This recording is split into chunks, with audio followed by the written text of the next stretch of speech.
নমস্কার সবাইকে, মুড়ির আরেকটা ব্লগে আপনাদের অনেক অনেক স্বাগত জানাই। আজকে তো মকর সংক্রান্তি, সবাই মিলে বেরিয়ে পড়েছি মেলা দেখতে যাব। আজ অনেক বছর পর আজ চলে এসেছি সোনারি ঘাট দিকে। যবে থেকে বিয়ে হয়েছে তারপর থেকে মকর সংক্রান্তির সময় আসাই হয় না। আজ অনেক বছর পর ছোট ছিলাম তখন এই দিকে মেলা দেখতে আসতাম। চলে এসেছি মেলার ভিতরে। সোনা বাবা তো হাঁসের মধ্যে চড়েছে দেখুন। ও সব কটা দোলনার মধ্যে কিন্তু চড়বে। সোনা বাবা দোলনার মধ্যে চড়ে খুব মজা করছে দেখুন। ওকে দেখে দেখে আমাদেরও খুব মজা লাগছে। আর আমরা যখন ছোট ছোট ছিলাম তখন এত রকমের দোলনা তো ছিল না। আমার এই ভিডিওগুলো যদি আপনাদেরকে দেখতে ভালো লাগে তাহলে অবশ্যই সাবস্ক্রাইব করবেন।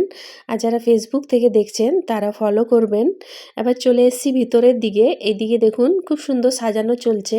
আর এখানে দেখুন টুসু আছে। এখানে টুসুর কম্পিটিশন হবে। এই বাজনাটা দেখুন কত বড়, অনেক দিন পর দেখলাম।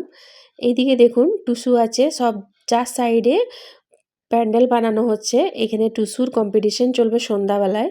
এখানে তো সন্ধ্যাবেলায় প্রচণ্ড ভিড় হবে, পা রাখবারও জায়গা থাকবে না। ওই সাইডেও দেখুন একটা টুসু আছে, সব সাজানো চলছে এখন।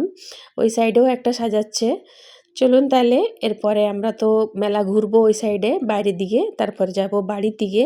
বাড়ি যাওয়ার আগে তার আগে করে নেব পেট পূজা। এখানে ঠেলার মধ্যে যে ধোসাগুলো পাওয়ায় সেগুলো কিন্তু খুব ভালো লাগে। ধোসা খেয়ে নেব, তারপরে যাব বাড়ির দিকে। ভিডিওটা তাহলে এখানেই শেষ করছি। সবাই ভালো থাকবেন, দেখা হবে পরের একটা ভিডিওতে।